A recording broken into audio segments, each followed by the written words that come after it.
Officially, I am officially training for Little Rock, but at Little Rock, I am going to try to qualify for Boston. You heard it here first.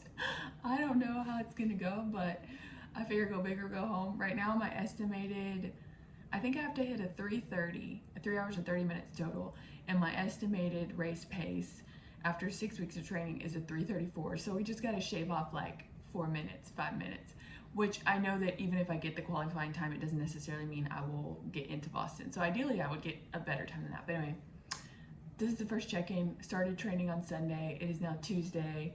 So I had 11 miles, ran those at the gym on the treadmill. I started my run and I was like, I just want this to be over with because I'm on the treadmill. So I'm like, can I just run this like at a 7-minute mile? I'm like, no, that's not gonna work.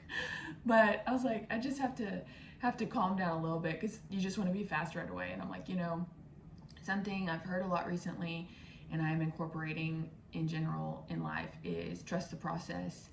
And then something I've heard and I'm adding myself is trust your training. So trust the process, trust that, when it tells you to take an easy run, take an easy run, don't push yourself.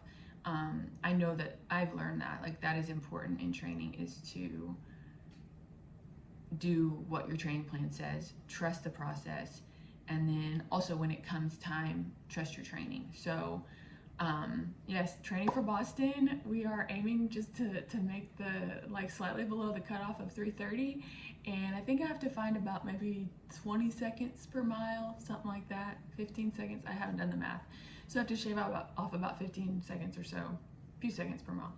I firmly believe I can do it, and I'll try to share stuff. I have only run one marathon at this point, and that was in December. Normally I probably wouldn't put one back to back, and honestly I think I really like more like 5Ks, 10Ks, and try to run those fast, but I really want to see if I can qualify for Boston, so I'll keep y'all posted. I am going to really focus the next 6 weeks and try to not miss any strength training, any runs, because I only really have 6 weeks to train and then 2 weeks to taper, maybe a week and a half. I haven't looked at my taper. So yes, if you're training for Boston, you can join me, because this is a little intimidating when you really think about it, but I'm excited for it. And I also am really honestly just grateful that I'm healthy enough to train. God has given me, some people can't even walk. I've been able to walk for years, but for a long time I was not strong enough to train. I didn't have health and I didn't have a strong enough body to push myself and to train myself physically. And so I give God all the glory. Jesus is our healer. If you need healing, He is our healer. It says in, I think it's Proverbs 4:22, don't let my word depart from your mouth. It will be health and healing to all your flesh. And then it also says in Proverbs 3, fear the Lord and depart from evil. It will be health to your strength to your flesh and health to your bones, I think.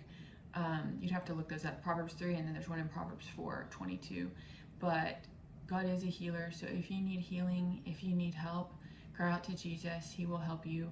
And if you want to follow along and enjoy the Boston trip, and I have no guarantees here, we might get to the end of Little Rock and I might run a 4-hour marathon, but we're gonna try. So you never know if you don't try. So we're gonna trust the process, trust the training. Pass and Daphne is somewhere. They're both sleeping. They might go on some runs with me, but yeah. Anyway, hope you guys enjoy it. I'm excited for it.